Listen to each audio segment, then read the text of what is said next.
तो ये नरम जो सुर पड़े हैं, इसके पीछे क्या वजह है विजय जी?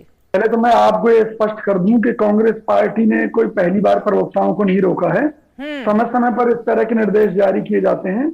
और जब हमारे पंत भाई ने भी इस तरह का बयान दिया था अशोक गहलोत जी और शशि थरूर जी को लेकर, तब भी उनको ऊपर से जयराम रमेश जी द्वारा निर्देशित किया गया था कि कोई भी प्रवक्ता इस संदर्भ में नहीं बोलेगा। तो ये पार्टी लाइन है, क्योंकि मौके पर क्या घटना घट रही है, पार्टी का कोई प्रवक्ता भगवान तो है नहीं कि जो वहां से लाइव देख रहा और उसके अनुरूप जो है कोई बात कहे, तो पार्टी के निर्देश अनुसार बोला जाता है। बहरहाल जो कैमरे के आगे दिख रहा है और जो कैमरे के पीछे चल रहा है, कैमरे के पीछे क्या चल रहा है, क्या घटनाएं चल रही हैं, हमारे नेताओं का क्या संवाद चल रहा है अपनी पार्टी के विधायकों के साथ, ये तो किसी को नहीं दिख रहा ना। ये तो पार्टी जब प्रवक्ताओं को निर्देशित करेगी उस हिसाब से वो बात सबके सामने रखी जाएगी, मीडिया के सामने रखी जाएगी। तो इसमें गलत क्या है? बिल्कुल सही कह रहे हैं। तो इसलिए तो जो बोले वो ढंग से बोले, पार्टी निर्देश के अनुसार बोले, तो इसमें बुराई क्या है? दूसरी बात मैं आपसे कह रहा हूं, ये जो घटनाक्रम देख रहे हैं ये पार्टी में लोकतंत्र की निशानी है। और मैं आपको एक चीज बता रहा हूं कि सारे विधायक पार्टी हाईकमान के आदेश पर एकजुट हैं, कहीं कोई मतभेद नहीं है। पार्टी जिस तरह से ऊपर से आदेश करेगी वो सारे विधायक मानेंगे, चाहे सीएम अशोक गहलोत जी रहे, ठीक है या सीपी जोशी जी बने या सचिन पायलट जी बने। मैं आती हूँ विजय जी, मैं विजय जी आती हूँ। विजय जी आ रहे हैं, बहुत ज्यादा घालमेल है। अभी तो अध्यक्ष पद को लेके था, अब राजस्थान। नहीं, कोई घालमेल नहीं है।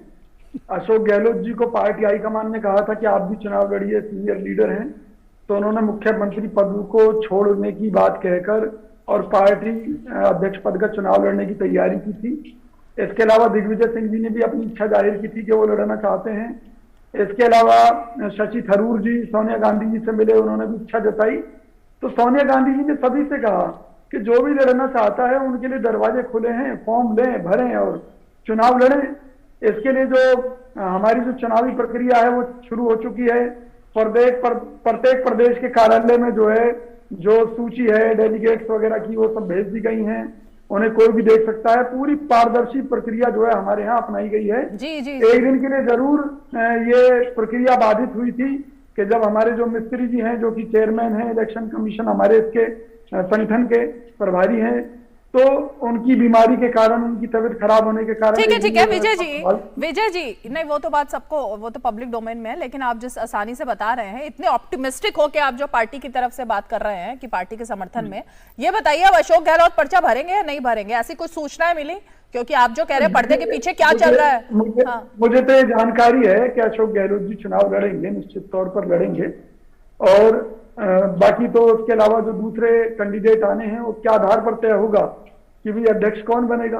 अभी तो ये प्रक्रिया चल रही है, अभी तो नामांकन की भी प्रक्रिया शुरू होनी है, उसके बाद ही तय हो पाएगा। लेकिन हमें उम्मीद है कि अशोक गहलोत जी पर्चा भर रहे हैं। अच्छा, निश्चित पर्चा भरेंगे वो, लेकिन उनके फेवर में तो अब वो हाथ तो उनके फेवर में नहीं रहेगा ना जो उनको बनवाना चाहता था। देखिए, मैं एक सबसे बड़ी बात आपसे ये कहना चाहता हूँ, जो लोग ये कह रहे हैं कि गांधी परिवार की चलती है, अरे भाई अभी कांग्रेस की अध्यक्षा श्रीमती सोनिया गांधी जी हैं और जो निर्णय लेंगी उसके साथ पार्टी के सभी पदाधिकारी खड़े हैं, सभी कार्यकर्ता खड़े हैं। चुनाव के बाद की बात है कि उसके बाद में अगर आरोप लगाएं तब तो समझ में आता है, लेकिन पहले से आरोप लगाना इस तरह का गलत है, निश्चित तौर पर गलत। देखिए, हमारी पार्टी हाईकमान अपनी पार्टी के विधायकों को अपना मित्र समझती है, अपने परिवार का व्यक्ति समझती है। इसलिए अगर पोलो मैच भी खेल रहे हो तो खेल नहीं रहे थे, देख रहे थे वो पोलो मैच। आप समझे नहीं ना भाई, मैं ये कह रहा हूँ, आप देखने की बात कह रहे हैं, मैं पार्टी की तरफ से ये कह रहा हूँ कि वो पोलो खेल भी रहे हो तब भी पार्टी को कोई ऐतराज नहीं है। अगर उनकी कोई नाराजगियां हैं उन्हें मना लिया जाएगा निश्चित तौर पर। लेकिन सबसे बड़ी बात यह है कि भाजपा क्या कर रही है। भाजपा देश के प्रति अपनी जिम्मेवारियों को छोड़कर कांग्रेस के पीछे लगी हुई है।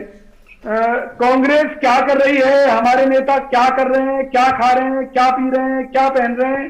तो ये जो हॉर्स ट्रेडिंग का जो सपना राजस्थान में भी देखने की कोशिश कर रहे हैं, इनके मंसूबे फेल हो जाएंगे। पार्टी हाईकमान के आदेश पर जो भी तो विजय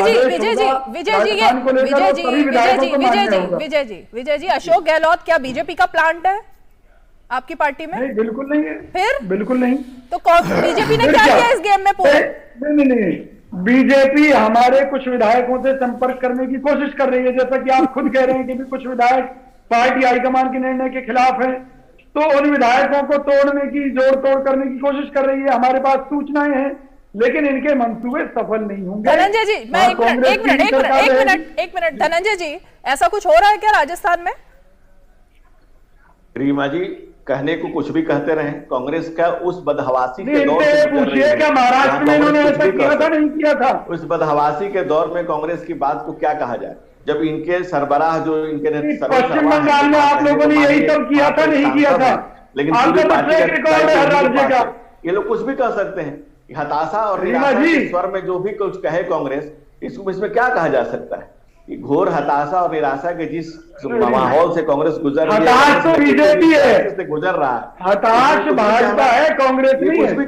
क्या कह रहे हैं रीमा जी? हाँ। मैं ये कहना चाहता हूँ कि जो भाजपा प्रवक्ता यहाँ बैठकर इतनी बातें कर रहे हैं, मैं इनको एक जवाब ये देना चाहता हूँ। हर राज्य का ट्रैक रिकॉर्ड उठाकर देख लीजिए, चाहे महाराष्ट्र की बात हो, चाहे पश्चिम बंगाल की बात हो, कहाँ ये लोग खरीदने बेचने की बात नहीं करते। अरे विजय जी, आप विजय जी क्या बोल रहे हैं? विजय कमान से बात हुई है, आप पहले कभी तो अपनी पार्टी पर